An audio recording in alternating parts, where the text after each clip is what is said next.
તો ગીર સોમનાથના વેરાવળમાં વરસાદી માહોલ જામ્યો। વહેલી સવારે જ ભારે પવન સાથે વરસાદ વરસ્યો। જિલ્લામાં 17 જેટલા વીજ પોલ ધરાશયી થયા છે। પોલ ધરાશયી થતા વીજ પુરવઠો પણ ખોરવાયો છે। ડારી અને છાત્રોડામાં પણ વીજ પુરવઠો ખોરવાયો છે। અલગ અલગ વિસ્તારમાં વૃક્ષો ધરાશયી થયા। વેરાવળમાં વહેલી સવારે ભારે પવન સાથે વરસાદ વરસ્યો છે।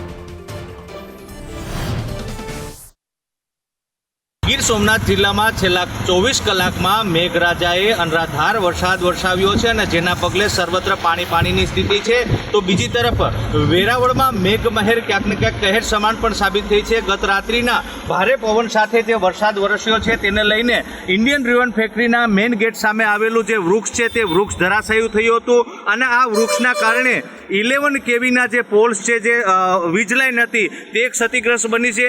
હાલ આ જે રોડ ઉપરના 17 જેટલા 11 કેવીના જે મહાકાય ગટર ટાઈપના જે થાંભલાઓ છે તે થાંભલાઓ અત્યારે જમીનદોસ્ત બન્યા છે। 17 જેટલા થાંભલાઓ જમીનદોસ્ત બનતા જે ડારી અને છાત્રોડાના જે ખેતીવાડી કનેક્શન છે તેમજ દેવકા જ્યોતિગ્રામનું જે કનેક્શન છે ત્યાં વીજ પુરવઠો ખોરવાયો છે। રાકેશ આહિર, સંદેશ ન્યૂઝ, ગીર સોમનાથ।